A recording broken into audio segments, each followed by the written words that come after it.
Sexta-feira, 30 de agosto de 2024. Cordiais saudações, queridos irmãos. Hoje vamos apresentar reflexão da semana sobre a lição 9. Durante a semana, o foco do estudo esteve em Marcos capítulo 11 e 12.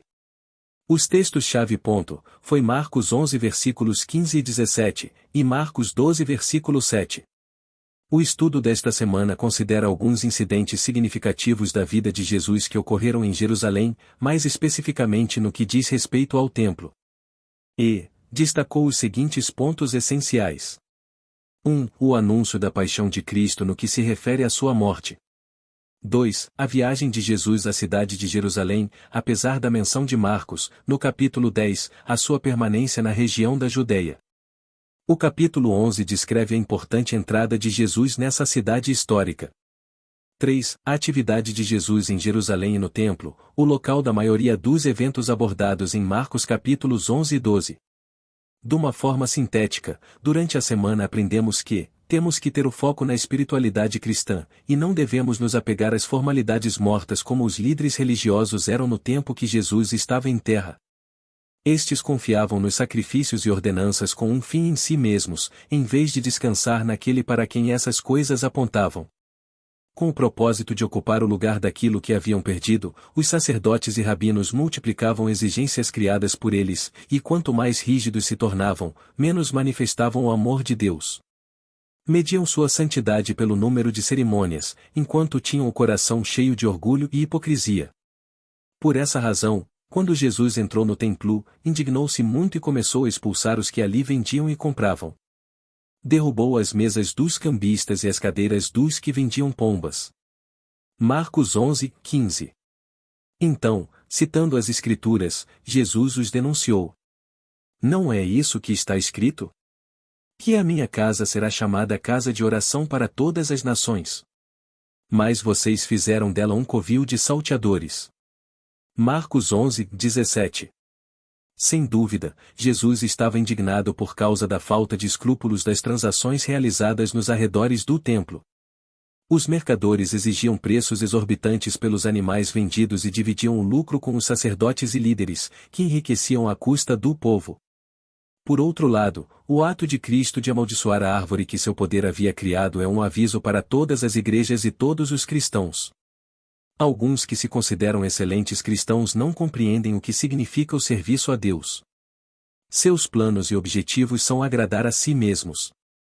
Agem sempre por si próprios. O tempo só tem valor para eles quando conseguem acumular algo para si.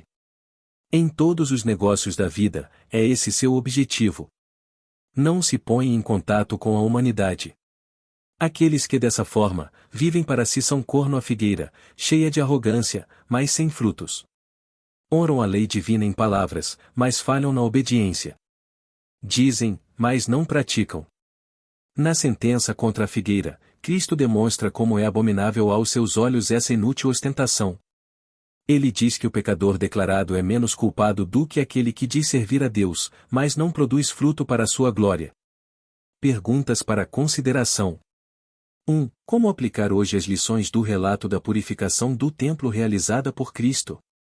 2. Jesus explicava que elas deviam ser cumpridas.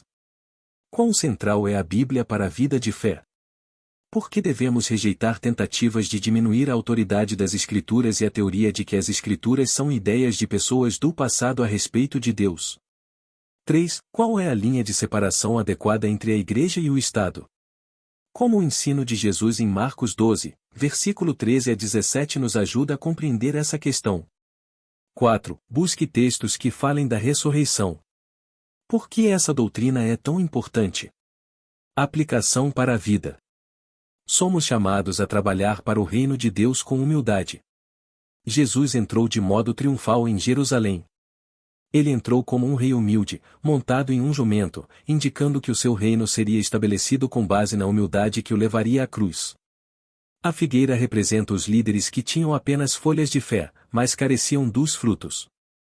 Quando os líderes rejeitaram o perdão de Jesus e tramaram sua morte, escolheram a maldição para si. Com a purificação do templo, simultaneamente Jesus anunciou que devemos limpar os nossos corações da contaminação do pecado, dos desejos terrenos, das ambições egoístas e dos maus hábitos que nos corrompem.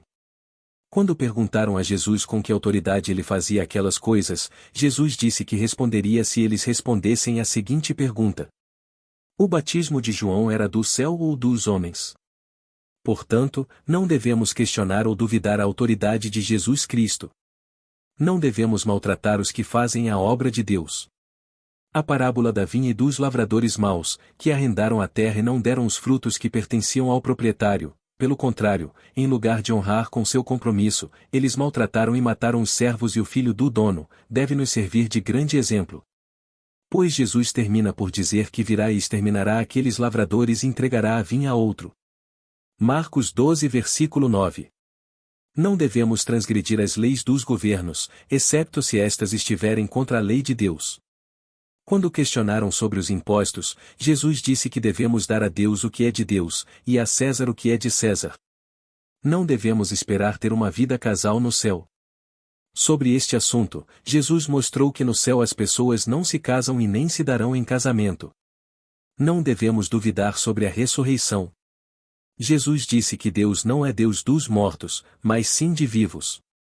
Se Deus é chamado Deus de Abraão, Isaque e Jacó, isso significa que eles ressurgirão. Devemos cumprir todos os mandamentos sem nenhuma exceção. Quando perguntaram a Jesus qual era o principal de todos os mandamentos, ele respondeu que deveríamos amar a Deus acima de tudo e ao próximo como a si mesmo. Isto significa cumprir todos os mandamentos. Tiago 2, versículos 10 e 11. O amor é demonstrado com actos e não apenas com palavras. João 14 versículo 21. Que o Espírito Santo nos ilumine e que o Senhor te abençoe e te guarde. O Senhor faça resplandecer o seu rosto sobre ti e tenha misericórdia de ti. O Senhor sobre ti levante o seu rosto e te dê a paz. Hoje, amanhã e para todo o sempre, e tenha um feliz final de semana.